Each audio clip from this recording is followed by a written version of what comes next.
Pessoal, tá gravando então? Estamos retornando aí para o segundo bloco das nossas aulas de Direito Civil, né, do dia 16 de novembro, dia posterior ao feriado da Proclamação da República, né? E já lembrei agora, né? Pessoal, se vocês tiverem oportunidade, falando em República aí, perto da gente, não é tão longe, né? Conheçam a cidade de Itu, né? A gente conhece Itu por ter aqueles objetos de tamanho gigantesco, né? O orelhão, o coreto, o banco, que fica na praça de Itu. Mas a gente esquece que Itu foi o berço aí da proclamação da República, né? As conferências de Itu, feitas por cafeicultores, né? E Itu sempre foi uma estância turística, né? Então os ricaços aí da época tinham, ou moravam, ou tinham casas em Itu. Até hoje, né, tem um condomínio muito grande em Itu que muitos ricos aí da capital de São Paulo têm casas aí, lá em Itu. Então, teve as conferências de Itu, e hoje tem na casa onde foi feitas essas conferências de Itu, o Museu da República, né, o Museu da República de Itu. Então, tendo oportunidade aí, conheçam Itu, né, e vão além dos objetos grandes da praça, né?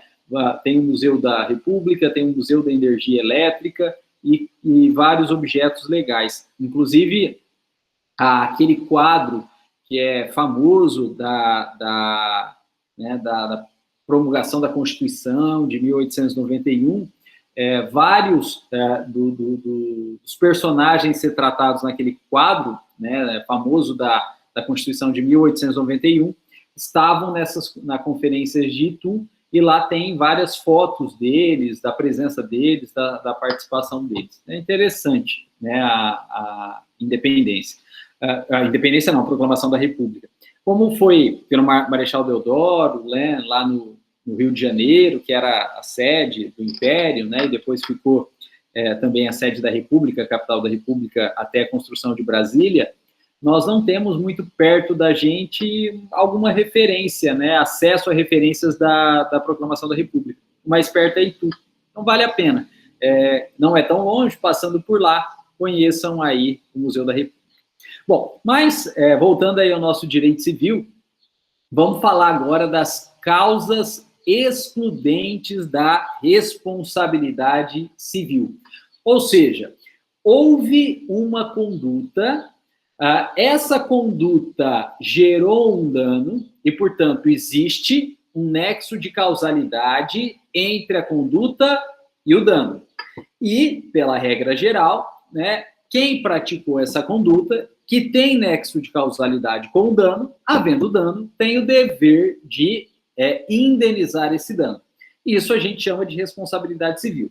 No entanto, apesar da conduta, do nexo de causalidade e do dano, a partir de agora, nós vamos ver algumas circunstâncias que, ocorrendo ou previamente ou concomitantemente à conduta, exclui a responsabilidade civil.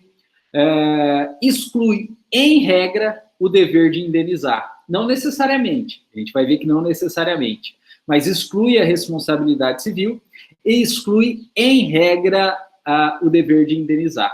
E por que eu disse que exclui, em regra, o dever de indenizar? Porque existem situações que, apesar de não ter responsabilidade civil,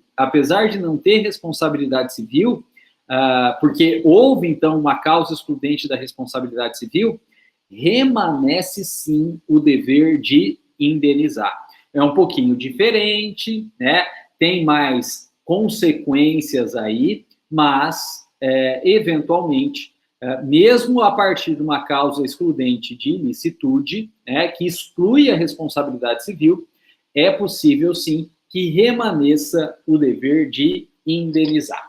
Pessoal, e essa matéria aqui, né, causas excludentes da responsabilidade civil, ela é muito parecida com o que vocês já estudaram no direito penal, porque as mesmas causas excludentes da responsabilidade penal ou da ilicitude penal também são causas excludentes da ilicitude civil ou da responsabilidade civil. E o que a gente vai estudar a partir de agora está prevista no artigo 188 e seguintes do Código Civil. Artigo 188 e seguintes do Código Civil. E as duas primeiras causas excludentes da responsabilidade civil é a legítima defesa e o estado de necessidade. E o artigo 188 fala para a gente, não constituem atos ilícitos e, portanto, não gera responsabilidade civil os atos praticados em legítima defesa ou exercício regular de um direito. E continua o inciso 2, falando que a deterioração ou destruição de coisa alheia ou lesão à pessoa a fim de remover perigo iminente. Então, legítima defesa, estado de necessidade ou estado de perigo são as excludentes de ilicitude. E veja, pessoal, que o Código Civil, ele nem se preocupou em conceituar o que é legítima defesa, o que é estado de necessidade e o que é estado de perigo iminente. E por quê? Porque não precisa, já que o Código Penal, que é de 1984, pelo menos a parte geral do Código Penal, que é de 1984, a parte especial é de 42, 1942, mas a parte geral é de 1984. Já havia conceituado, Então, não precisa o direito civil se preocupar com o conceito desses institutos, porque o direito penal já havia conceituado, e o conceito do direito penal vale para a gente aqui também no direito civil. Eu deixei separado até.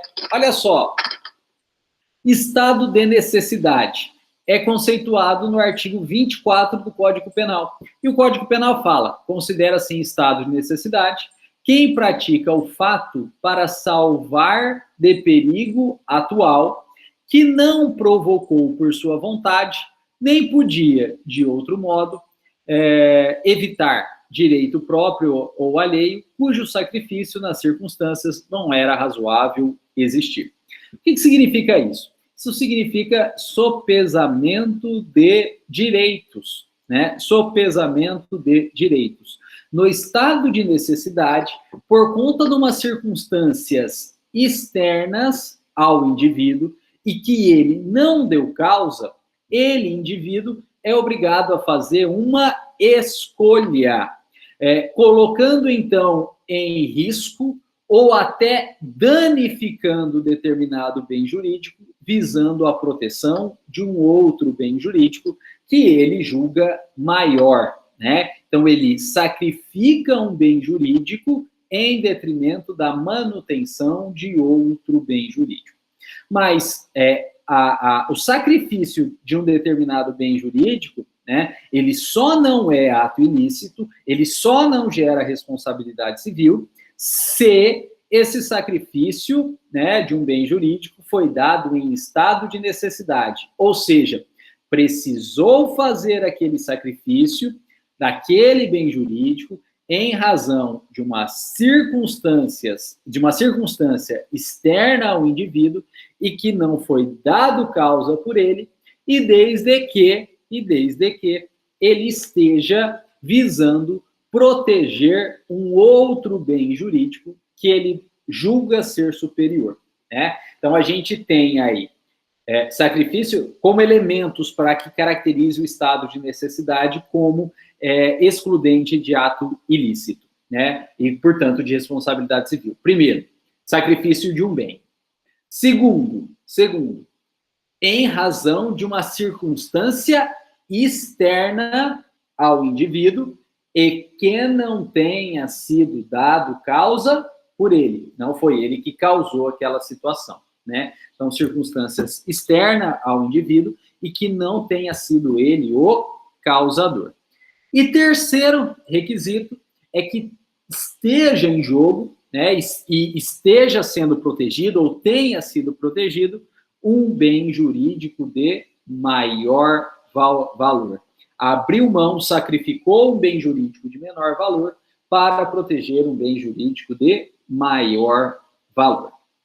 E, pessoal, isso é algo típico do direito penal. Esse conceito é do direito penal, mas vale para a gente no direito civil. E o exemplo que a gente traz, né, que é o exemplo livresco, que é o que todo mundo fala, de estado de necessidade, é estar dirigindo um veículo e, do nada, aparecer aí um transeunte, né, e para não atropelar o transeunte, o condutor do veículo é obrigado a desviar e, nesse desvio, acaba batendo em outros veículos que estavam ao lado, né? Acaba batendo em um veículo que estava ao lado. Veja, quando, então, o condutor bate no veículo que estava ao lado, ele causou dano a esses veículos, dano físico a esses veículos e, claro, dano econômico, né, aos proprietários desse veículo. Porém, esse dano a esses demais veículos e a esses demais proprietários não é ato ilícito, ou não gera ato ilícito. E se não é ato ilícito, gera, na verdade, exclusão da responsabilidade civil, porque o agente estava em estado de necessidade. Já que, olha só, ele sacrificou um bem de menor valor, que foi o patrimônio, em uma situação que ele não deu causa, porque o transeunte que apareceu, que se lançou aí na via pública à frente dele. E ele, condutor, então, optou em sacrificar patrimônio, visando resguardar um bem jurídico de maior valor, que é a vida desse transeunte. É um caso típico de estado de necessidade. Um caso típico de estado de necessidade. Agora, veja que para que se tenha estado de necessidade e exclusão da responsabilidade civil, tem que estar presente esses três elementos, né? Então, veja, ele tem que ter sacrificado um bem de menor valor. Se ele desvia, mas não bate em veículo, mas entra na calçada e mata um monte de gente, não teve estado de necessidade, né? Até porque ele piorou a situação. Você tem aí, é triste fazer isso, mas é uma análise quantitativa. Se ele seguisse reto, ele matava um. Quando ele resolveu desviar e entrou na calçada, ele matou um monte, né? Então, ele não sacrificou bem de menor valor, que foram vidas, né? De qualquer forma, era vida, né? E, na verdade, ele piorou a situação, né? Porque, em vez de matar um, ele matou vários, né? Então, isso não é estado de necessidade. O estado de necessidade exige que o bem sacrificado seja de menor valor. Patrimônio é menos do que vida, né? Segundo, só é possível que haja estado de necessidade se não foi a pessoa que que criou aquela situação. Então, por exemplo, se a pessoa estava transitando sobre o calçadão, não tem estado de necessidade. Se a pessoa estava transitando sobre a calçada ou sobre a faixa de pedestre, né, e veja que, na minha opinião, aí, um atropelamento em cima da faixa de pedestre, ela tem um desvalor da conduta muito maior, né, do que um atropelamento fora da faixa de pedestre. Porque na faixa de pedestre, presume que tem transeunte. Fora, não. E se tiver fora, dá até para pensar, não numa culpa concorrente, mas em alguma participaçãozinha do pedestre.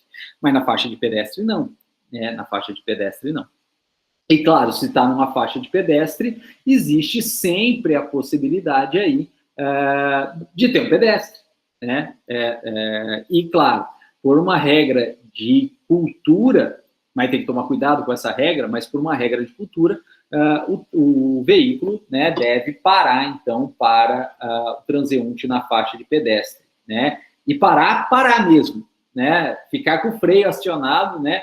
Porque quantas vezes eu já fui atravessar aí, né? E aqui em Jales eu só ando a pé, não faço nada de carro na cidade, só faço tudo a pé. Quantas vezes eu fui atravessar, a pessoa até para, só que fica acelerando.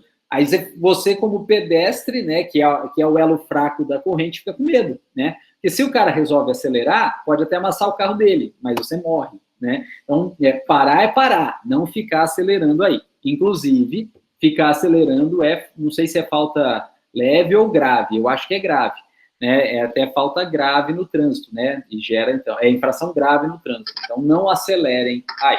Na faixa de pedestre, presume que vai ter pedestre, né? Então, se a pessoa é na faixa, ou na calçada, ou num calçadão, ou ela está em excesso de velocidade, ou embriagada, ela que criou o risco, né? Ela que criou o risco. Ou, na verdade, aumentou o risco. Então, você não tem como falar em estado de necessidade. O estado de necessidade, ele exige algo externo ao agente, né? Que ele não deu causa, que ele não participou, que ele não agravou, né? E, claro, né, tem que ser um bem jurídico, né, tem que se almejar proteger um bem jurídico de maior valor. Se você faz tudo isso, mas visando evitar um dano e um bem de menor valor, você gera mais dano ou prejudica bens de maior valor, você não está propriamente em estado de necessidade, né? Então, esse é o grande exemplo aí do estado de necessidade. Porém, pessoal, olha que coisa interessante, e aqui é onde a gente aprofunda a matéria no direito civil. O estado de necessidade, ele não é considerado ato ilícito, então, né? E, portanto, ele exclui, sim, a responsabilidade civil. Mas ele não necessariamente vai excluir a indenização. Por quê?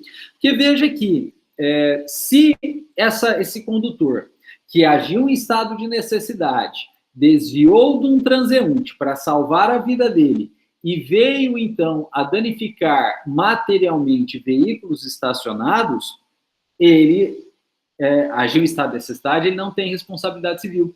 Mas ele terá, sim, que indenizar os veículos estacionados. Ele terá, sim, que indenizar os veículos estacionados. Por quê? Porque, em última análise, ou pelo menos em uma conduta imediatista, foi ele que causou os danos. Então, ele é, sim, obrigado a estacionar os veículos estacionados. Porém, o direito civil garante a esse condutor que agiu em estado de necessidade direito de regresso contra o real causador. Numa ideia mais mediatista, né, mais distante, o real causador, que no caso do exemplo foi essa pessoa, né, que entrou na frente, esse transeunte, né? Então, o condutor do veículo que bateu nos veículos laterais indeniza esses veículos laterais e após indenizar esses veículos laterais, ele, condutor, passa a ter direito de regresso contra o causador imediato daqueles danos, né? Quando o ponto de origem de tudo isso. É o que diz para a gente, pessoal, os artigos 929 e 930 do Código Civil. Olha lá, 929. Se a pessoa lesada, o dono da coisa, no caso do inciso 2, não forem culpados do perigo, a assistir-lhes-á, né, mesóclise aí, assistir-lhes-á direito à indenização do prejuízo que sofrer.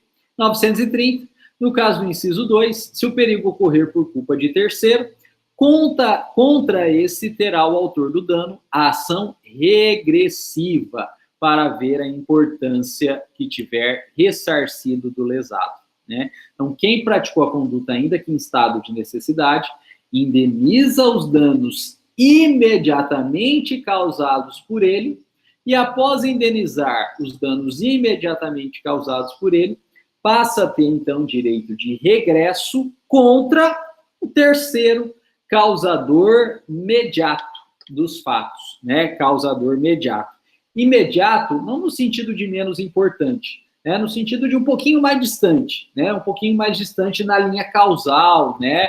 Na linha cronológica causal, um pouquinho mais distante, mas que, no fundo, né, causou dano. Se o transeunte não tivesse entrado, ele não precisava desviar, né? E se ele não desviasse, ele não precisava causar o dano que ele causou. né? Então, não é no sentido de importância, no sentido de um pouco mais distante na linha cronológica.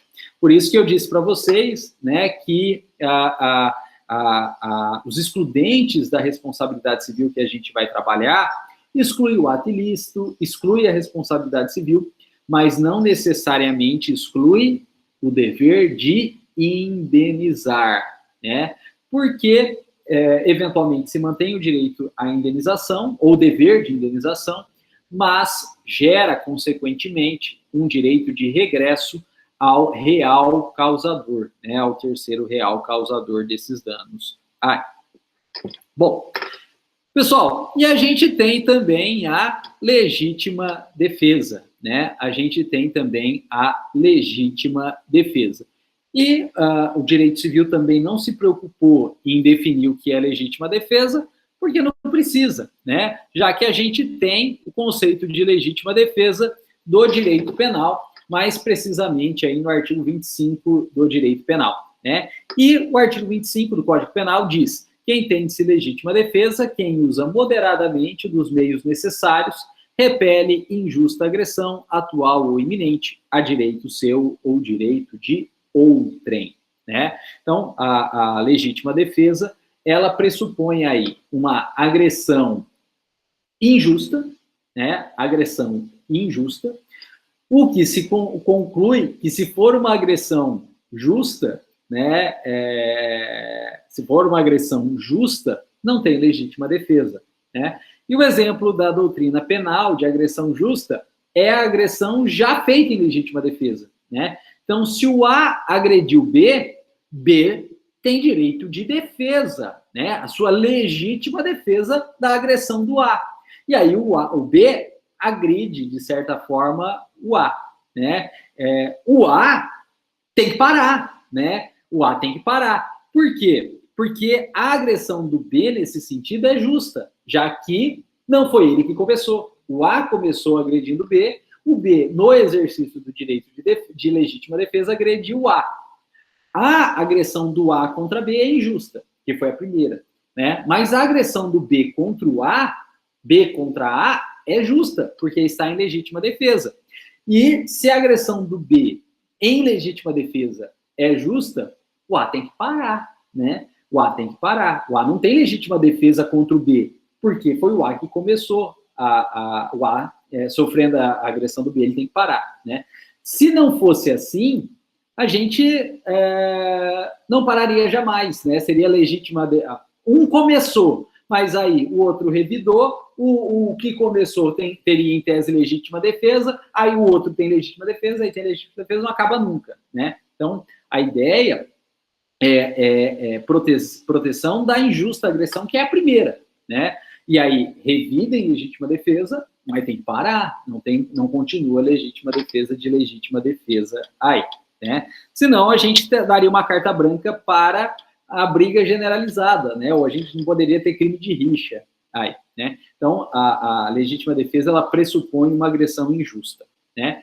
E veja que essa agressão, essa retorção, que é a legítima defesa, a uma agressão injusta, ela tem que ser atual e iminente, né? Ela tem que ser imediata aí, né? A agressão, teve uma agressão injusta aí, ontem. Aí a pessoa que sofreu a agressão injusta ontem, hoje, resolve retorquir.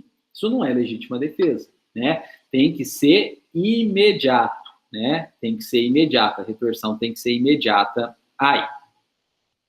Depois, tem que usar moderadamente os meios necessários. O que é meio necessário? É o meio menos gravoso que tiver disponível naquele momento, né? Meio necessário é sempre o meio menos gravoso que tiver disponível naquele momento, né? E aí, né, isso é uma discussão que se faz no direito penal, né? Mas uso de arma, ele pode ser meio necessário? Se não tiver outro meio, ele pode ser um meio necessário. Por exemplo, um boxeador, né, uma guila, vem me bater com esse chassi de frango aqui, o que eu posso fazer contra ele? Correr, rezar Ou se eu tiver uma arma, usar a arma, né? E aí, nesse caso, se eu só tenho a arma e qualquer outros meios que eu disponho ou não disponho com esse chassi de frango aqui, que é correr e rezar, não vão surtir efeito, né? São ineficientes, a arma pode ser um meio necessário, né? Então, a meio necessário é o meio menos gravoso que o agente disponha e que seja efetivo, sim, para retorquir uma agressão, né?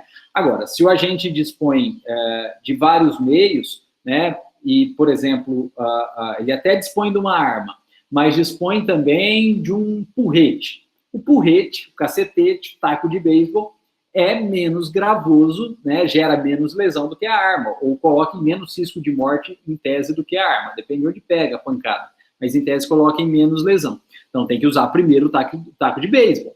Se o taco de beisebol não surtir efeito para sanar a agressão, aí você usa a arma, né? Então é sempre o meio menos gravoso disponível pelo agente para cessar a agressão, desde que seja efetivo para cessar a agressão.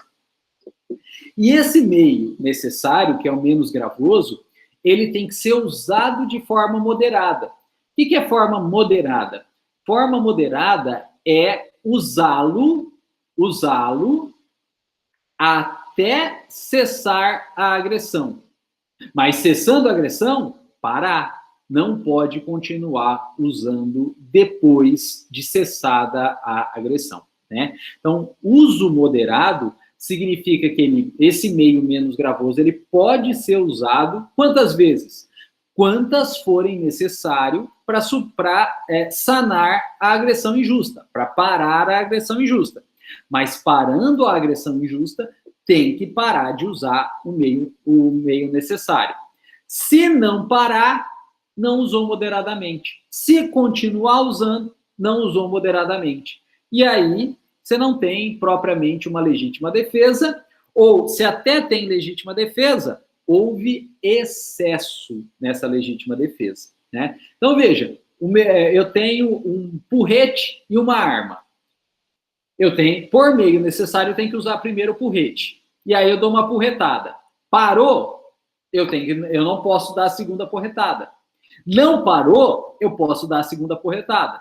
E eu dou tantas porretadas quanto forem suficientes até parar. Dei um monte de porretada, não parou, aí o meio necessário não é mais o porrete, é a arma. Aí eu posso usar a arma? Posso, mas eu tenho que dar primeiro um tiro para cima, de advertência, né? Usando moderadamente. Não parou, eu dou um tiro primeiro na perna. Se eu vou acertar ou não, são outros 500, né? Eu posso até ter querido acertar na perna, mas ao contrário dos filmes de Hollywood, é extremamente difícil você ter esse grau de precisão, né? E aí pode pegar em qualquer lugar, mas em tese eu tenho que tentar acertar primeiro na perna. Aí, acertei na perna, parou, eu não posso dar outro tiro, porque parou, né? Do contrário, eu vou estar usando imoderadamente o meio necessário. Dei um tiro, acertei a perna, não parou, vou tentar acertar outro lugar, um lugar mais vital aí, né? O abdômen, o peito e, em último caso, a cabeça, né? Posso até atingir a cabeça e ser uma legítima defesa? Pode, né? Desde que eu tenha usado outros meios previamente, ou a arma ser o único, e tenha usado de forma moderada, tentado dar um tiro para cima, tentado atingir a perna, e depois aí, se não cessar da agressão, atingido a cabeça. Então essa é a legítima defesa, né? Repelir uma agressão injusta, atual ou iminente, né? Usando o meio necessário, que é o menos gravoso disponível e eficaz, e de forma moderada, e moderado entendido como no limite de fazer cessar a agressão. Pessoal, tudo isso é do direito penal, mas claramente vale para o direito civil, né? Claramente isso aqui vale para o direito civil.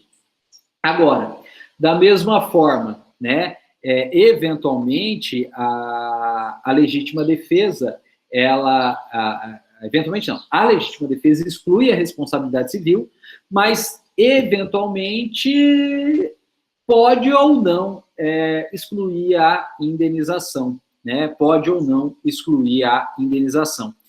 Por quê? Porque também existe legítima defesa de terceiro, né? Existe legítima defesa de terceiro também, né? Então, veja, olha só, um parente meu está sendo atacado, né? Um parente meu está sendo atacado aí, de forma injusta, e imediatamente aí eu entro em defesa desse parente aí, né? E só tenho uma arma, que é o meio necessário, e dou um tiro só, né? Dou 2 tiros. Dou um tiro para cima, essa bala pega no poste e estoura a lâmpada, né? E depois a pessoa não para, eu dou um tiro nessa pessoa aí, pega na perna e ela para. Até eu conseguir cessar a agressão, no exercício da legítima defesa de terceiro, eu causei dano. Estourei a lâmpada, estourei uma vidraça, né? E aí, então, né, eu vou ser obrigado, sim, a indenizar esses prejuízos causados, né? Porque eu imediatamente os causei, e depois, então, de eu indenizar, eu vou poder entrar com ação de regresso. E olha que, nesse caso, cabe ação de regresso tanto contra aquele que foi beneficiado, né, pela legítima defesa, que é meu parente que foi protegido, contra o causador da agressão injusta, né, contra o agressor da agressão injusta. Eu, se optar em promover ação de regresso contra o meu parente, eu posso, porque eu protegi, ele, parente protegido, vai ter direito de regresso contra o causador da agressão injusta, né? Então, o direito civil, ele acaba detalhando, apesar dele se valer do conceito do direito penal, ele acaba detalhando um pouco mais os graus de participação, o grau de responsabilidade, para fins aí do exercício do direito de regresso. Então, na legítima defesa de terceiro, causou um dano, ainda que agiu em legítima defesa, quem causou imediatamente esse dano indeniza, e ele passa a ter direito de regresso, tanto contra o terceiro protegido através da legítima defesa, contra também o próprio causador da agressão injusta. E se o que praticou a legítima defesa entrar com regresso, então, contra o protegido vai ter, por vez, direito de regresso contra o causador da agressão injusta aí. Pessoal, e para a gente terminar essa questão da legítima defesa, né, o direito civil, ele vai um pouquinho além e ele cria a figura da legítima defesa da propriedade, né? O direito civil, ele tem a ideia aí da criação, né? Ele tem ideia, não, né? Ele cria a ideia da legítima defesa da propriedade aí, né? Que a gente vê muito em filme aí, né? A pessoa mora num sítio e aí está tendo uma invasão no sítio, né? Um roubo de gado até no sítio. E aí, então, o morador do sítio, com a sua cartucheira aí, né, de sal, dá tiro nesse invasor aí. Isso pode, né? É a legítima defesa da propriedade, né? E os critérios usados, né? Os critérios usados para fins de validação dessa legítima defesa da propriedade são os mesmos da legítima defesa padrão.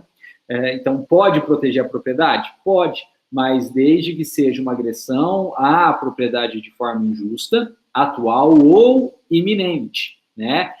E desde que se use, então, os meios necessários e de forma moderada.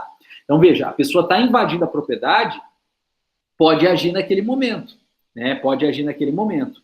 É diferente do que a galera faz aí, né? Invadiu a propriedade, aí a pessoa foge no primeiro momento, o dono da propriedade foge no primeiro momento, vai lá, arruma capanga e no dia seguinte vai lá tirar a força quem invadiu. Isso não é legítima defesa da propriedade, né? Isso não é legítima defesa da propriedade. Por quê?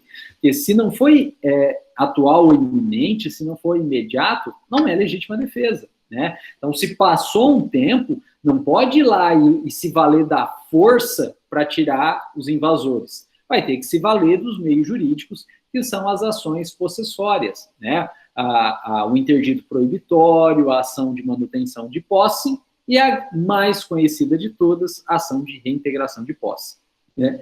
Usar a força depois de uma situação de esbulho possessório já consolidado não é legítima defesa, não é excludente de responsabilidade civil, né? É ilícito, né? Ilícito esse uso da força depois que já houve a invasão, que a situação já está consolidada. Aí só com ação possessória mesmo, né? Mas a gente tem essa possibilidade no direito civil da legítima defesa da propriedade ou da posse, desde que a turbação ou o esbulho possessório seja injusto, atual, iminente, usando os meios necessários e de forma moderada. Aí.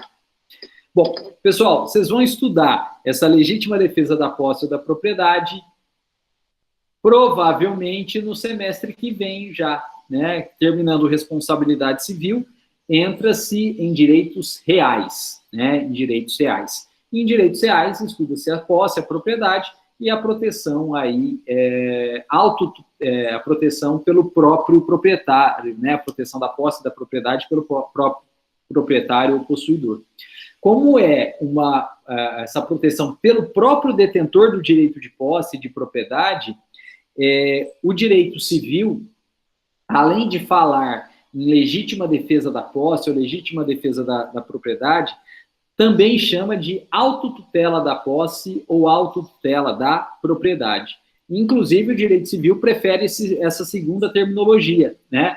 Porque legítima defesa é algo mais do direito penal, algo mais relacionado à integridade física ou à vida, né? Não à posse ou à propriedade. Pode falar legítima defesa da posse ou da propriedade? Pode, mas um nome mais técnico que o direito civil prefere é autotutela da posse ou da propriedade. Aí. Bom, pessoal, com isso, a gente terminou, então, a legítima defesa e o estado de necessidade. Mas a gente não terminou os excludentes de ilicitude, né, ou de responsabilidade civil, porque existe também o exercício regular de um direito, né? Se uma determinada pessoa, em exercício regular de um direito, né, agindo, então, da forma que o direito lhe permite, causa dano a um terceiro, esse dano em si não é ato ilícito e não gera responsabilidade civil, né? Por quê? Porque é previsto em lei, porque dentro de um exercício regular de um direito.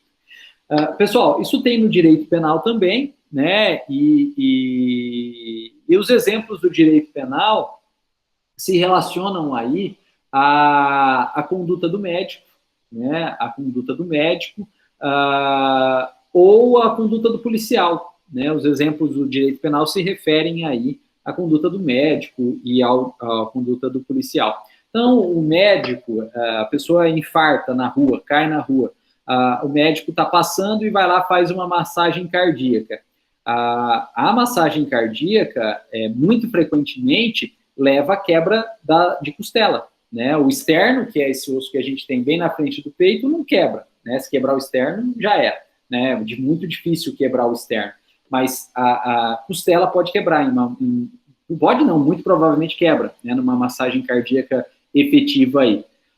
Causou um dano? Sim. A integridade física? Sim, né? Mas o médico estava em estrito cumprimento do dever legal, né? Ele, como médico, tem o dever, não só como médico, né? Mas exacerbado como médico, de prestar atendimento médico a quem necessitar, sob pena, claro, de omissão de socorro, né? Até em âmbito criminal, né? Mas não gerou dano? Gerou, mas não é algo ilícito, né? E o policial também, né? Dentro aí da atividade policial, eventualmente é possível lesar, né, fisicamente alguém, né? Então, desde que tenha motivos a justificar uma busca pessoal, e veja aqui, o motivo que justifica uma busca pessoal, ele tem que ser prévio à própria busca, né? O policial, ele não pode fazer a busca para querer achar alguma coisa, né? Ele tem que suspeitar de algo, ele tem que ter indícios de algo prévio para ele poder, então, fazer uma busca pessoal. O exemplo aí foi o dinheiro no pijama, né, o dinheiro na cueca, né? Não vou citar nomes aí, mas um político, ele tinha uma ordem de, não sei se era prisão, né? Tinha uma ordem aí de, no mínimo, busca e apreensão no apartamento, na casa do político. E aí a Polícia Federal foi lá às 6 horas da manhã para fazer, então, essa busca e apreensão no apartamento. Eu não sei se era prisão, mas pelo menos busca e apreensão era. E aí o político estava de pijama, 6 horas da manhã, ele pediu para ir no banheiro. E aí, quando ele virou de costas, o delegado da Polícia Federal viu que tinha uma marquinha embaixo do pijama meio quadrada. Podia ser celular? Podia. Mas podia ser dinheiro também.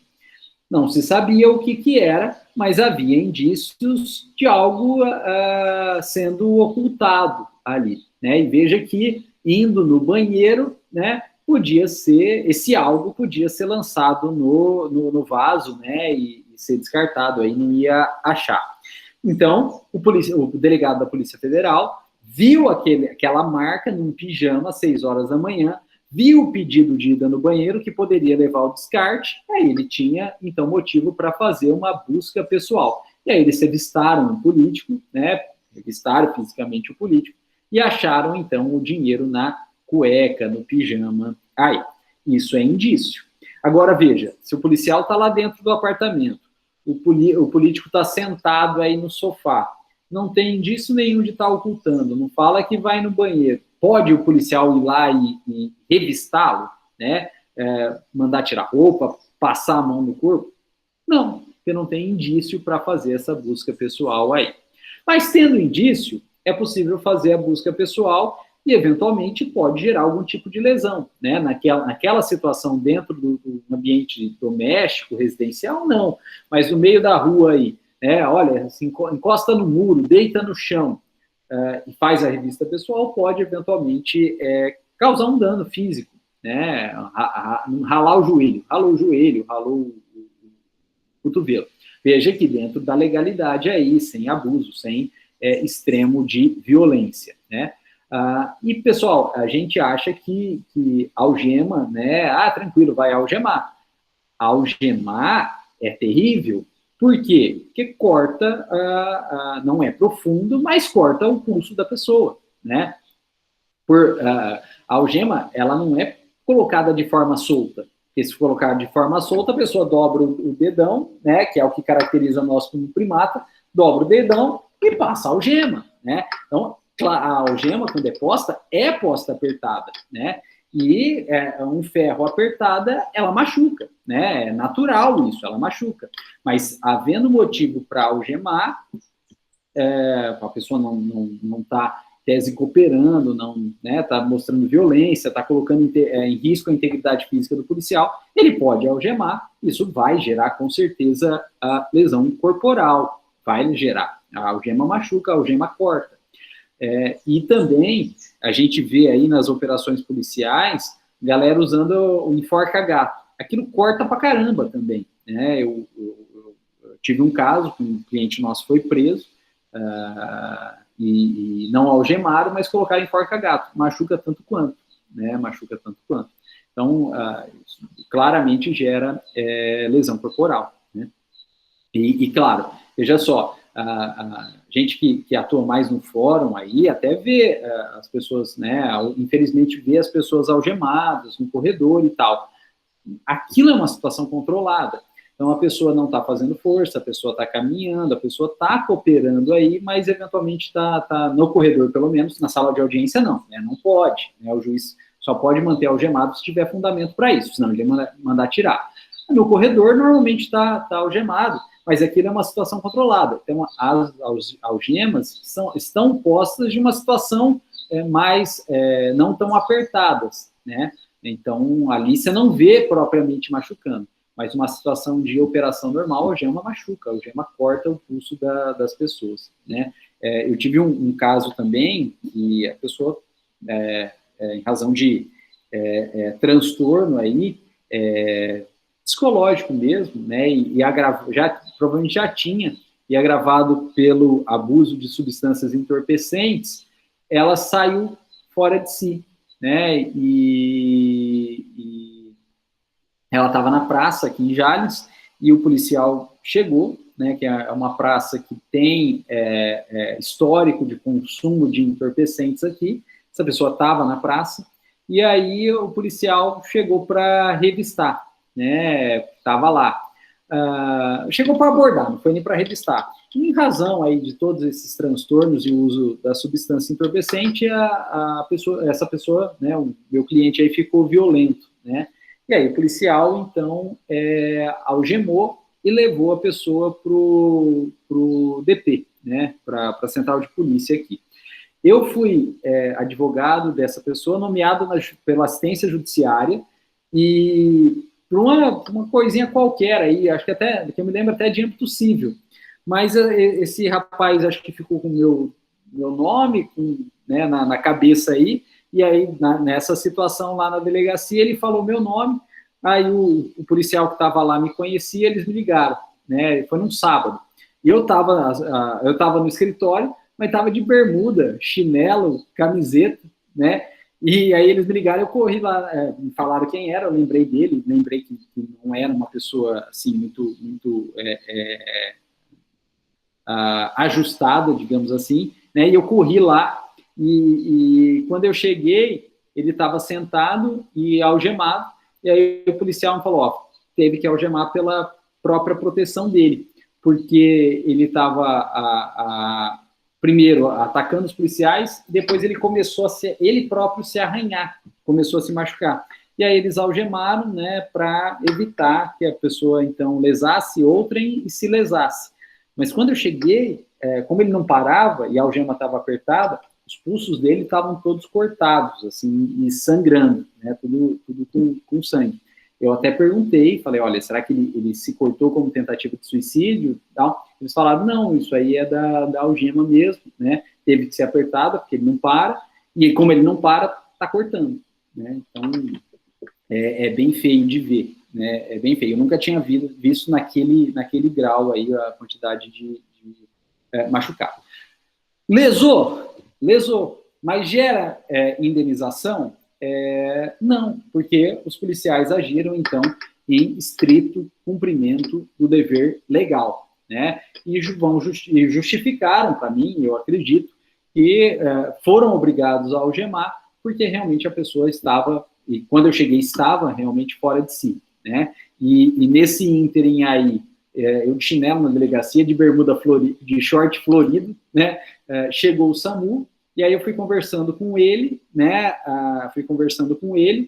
Depois chegou os familiares dele, ele foi se acalmando, e aí ele topou, então, a ir para o UPA, onde ele recebeu atendimento médico, né? E depois a irmã dele foi no escritório e me falou que ele foi sedado, mas ele ainda ficou um tempo algemado na própria cama aí, até voltar para si, né? E que eu saiba, isso gerou um processo de desacato, né? Ele foi processado por desacato. Não sei o que aconteceu, né? Porque eu não sou advogado dele, né? Eu fui num processo civil, então provavelmente ele teve um advogado nomeado aí nesse processo de desacato. Mas, em tese, dano pelo Estado, né? Ou pelos policiais se apresentando no Estado, não teve, porque estava em estrito cumprimento do dever legal. Bom, pessoal, mas para a gente poder ir além desses casos, que são os exemplos típicos aí, né, do direito penal, eu trouxe aqui alguns exemplos típicos do direito civil, que são considerados estrito cumprimento do dever legal.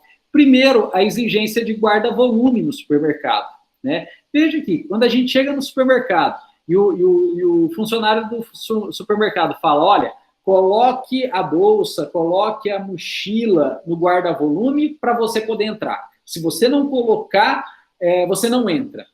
O supermercado, ele está desconfiando previamente do próprio cliente sem ter motivo nenhum. Então, está em jogo ali a honra daquele cliente. Está em uma situação pública, porque todo mundo que estiver com ele está vendo, né? Mas isso não é considerado, ato ilícito, isso não gera responsabilidade civil, porque o supermercado está em estrito cumprimento do dever legal e ninguém tem estrela na testa, né? Tanto é que, como eu disse para vocês, eu faço tudo a pé, então eu carrego minhas coisas na mochila, eu ando de mochila, né, em Jales. Eu chego no supermercado, eu vou direto para o guarda-volume, coloco e guardo sem problema nenhum, né? Não me sinto ofendido por isso ou por ter de fazer isso. Eu entendo que o supermercado está em estrito cumprimento do dever legal. Agora, claro, em tese, né, numa análise superficial, está colocando a honra daquele cliente em jogo. Da mesma forma que a instalação de câmeras, né? Tem supermercado que você olha para o teto, você vê uma câmera por corredor, né? Por gôndola. Aí, o supermercado está desconfiando do cliente. Está, sim, desconfiando do cliente. Mas ele está em estrito cumprimento do dever legal, né? E também, pessoal, a porta giratória de banco, né? Porta giratória de banco, né? Então, o cliente ele vai entrar, aparece um metal aí, né? Não se sabe o que é, o guarda do banco, ele aperta o botão e trava a porta. Pelo sim, pelo não, é melhor travar do que ter um assalto ali dentro, podendo colocar não apenas o risco patrimonial, mas também risco pessoal dos funcionários do banco e demais clientes, né? Então, a porta giratória entende-se que é um estrito, um estrito cumprimento do dever legal, é um exercício regular do direito. O cliente ele pode sim ser barrado no banco.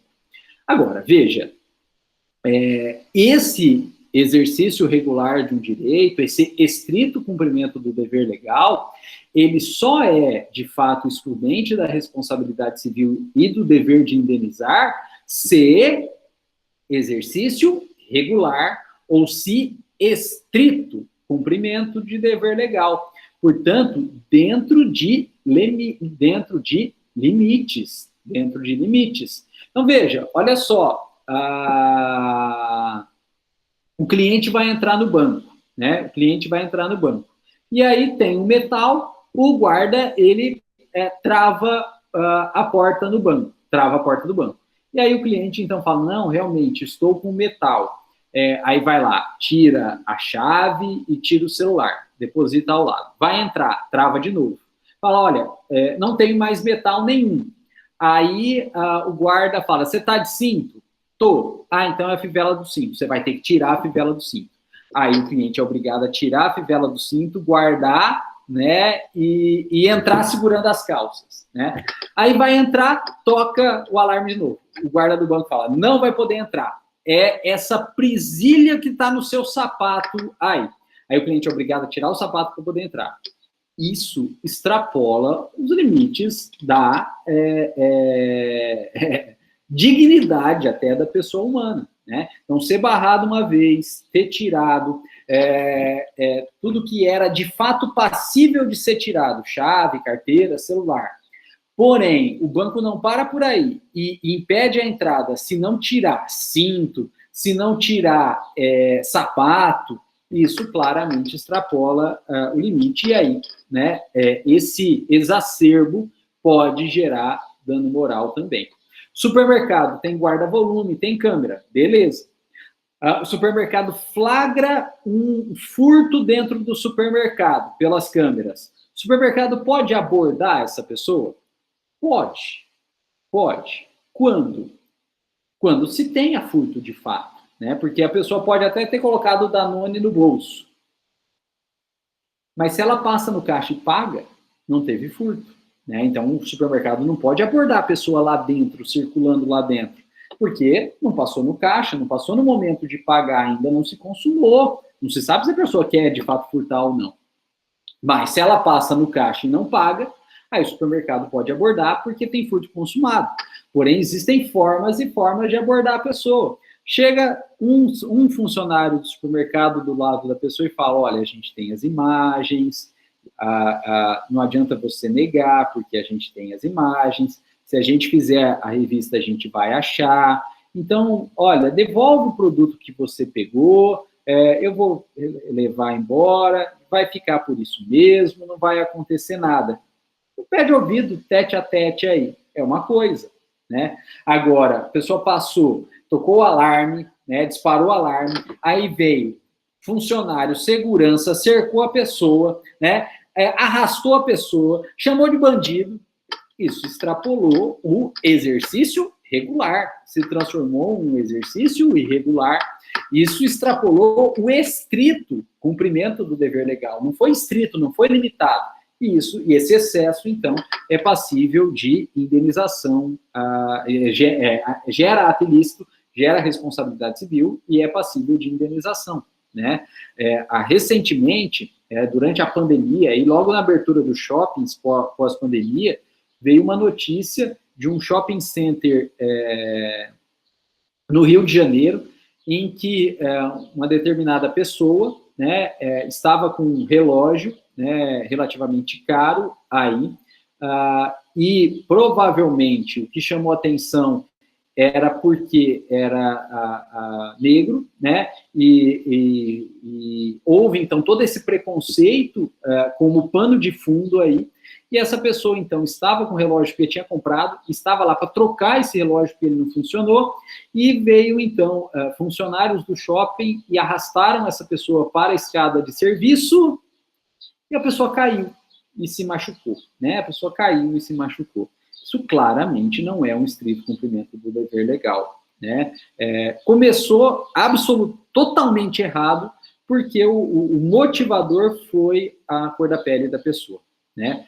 Provavelmente, se não fosse um negro naquela situação, ele não teria sido abordado. Então, começou absolutamente, totalmente errado pelo motivo ensejador, ou a falta total de motivo aí, né? E, claro, né, continuou completamente errado pela forma que foi feita, né? Ainda que, eventualmente, pudesse ter uma surpresa, mas, claro, desde que não fosse motivada pela cor da pele.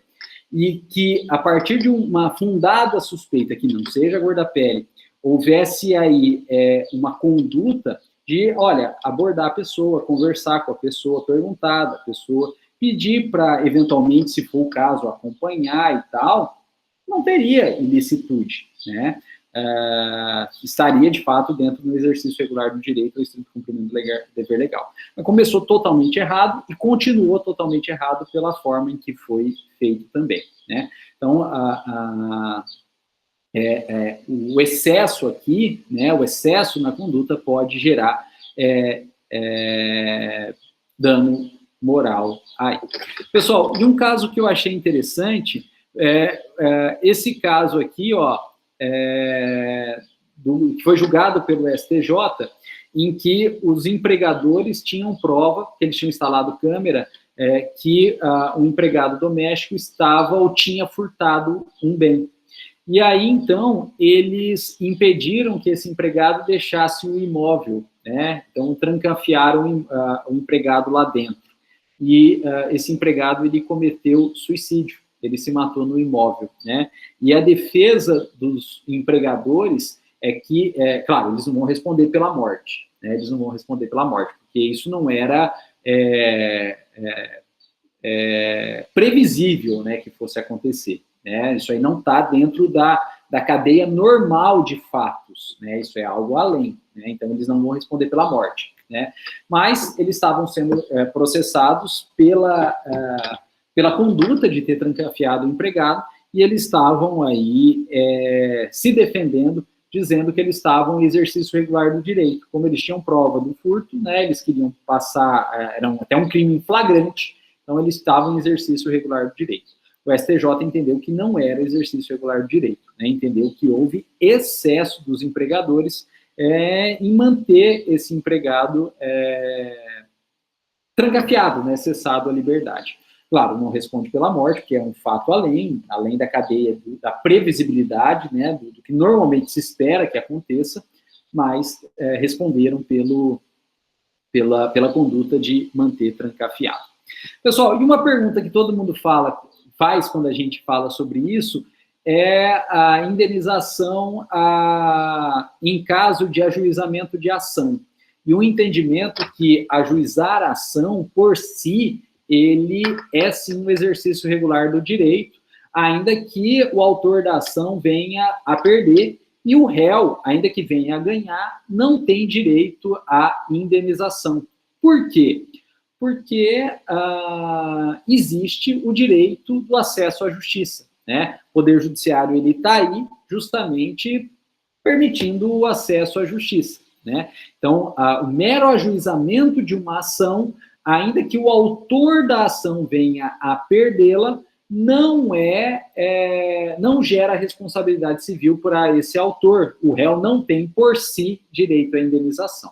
Agora, claramente, se a ação era completamente infundada, se a ação era completamente infundada, se não tinha sentido nenhum, né, não tinha fundamento nenhum, aí, pelo excesso, porque a ação era completamente infundada, pode eventualmente gerar indenização, né? Inclusive, tem previsão normativa a esse respeito, né, na lei de falência. Se um credor faz um pedido de falência ou entra com um processo de falência completamente infundado contra a empresa, quando o juiz profere a sentença denegatória de falência, negando a falência, o juiz, por si, de ofício, automaticamente, já condena o credor que moveu o processo de falência infundado a pagar a indenização à empresa que sofreu esse pedido de falência. Porque, claro, que uma empresa que está aí no mercado sofrendo pedido de falência vai gerar suspeita. E se vai gerar suspeita, pode ser que impeça ou que desincentive outras pessoas a fazer negócio com essa empresa, né? E ela claramente vai ser prejudicada, né? Então, é esse o entendimento aí, que o mero ajuizamento de ação, por si, ainda que o autor venha a perder a ação, não gera dever de indenizar o réu, a não ser que a ação for completamente infundada, desde o início for completamente infundada. Aí, em tese, eventualmente poderia gerar direito à indenização. Pessoal, e para a gente terminar, faltam 2 excludentes da responsabilidade civil, que é o caso fortuito e a força maior e a culpa exclusiva da vítima. Mas esses 2 excludentes da ilicitude, apesar de serem simples na conceituação, eles são complexos nos efeitos que eles geram e também na exceção a eles, que é a chamada teoria do risco integral. Em razão dessa complicação além, né, que é a necessidade de estudo, então, da teoria do risco integral, a gente vai deixar para finalizar esses 2 institutos na próxima aula. Que provavelmente, né, é a nossa última aula teórica. Não é a nossa despedida do semestre, é a nossa última aula teórica. Por quê? Porque ainda a gente tem prova e depois a gente tem a correção dos exercícios da prova, que é a aula regular aí. Pessoal, então, dado o adiantado da hora, para o vídeo também não ficar muito longo, eu vou interromper aqui a gravação, né, mas a gente continua conversando aí, caso haja dúvidas, comentários, sugestões, críticas, enfim. Agradeço a presença de todos, a paciência, desejo aí uma ótima semana, muito produtiva, de muito trabalho, de muito estudo, um excelente também final de semana, e a gente se vê formalmente na segunda-feira próxima, que, como eu disse, vai ser a nossa última aula teórica antes da prova. Um abraço a todos e muito obrigado. Pessoal,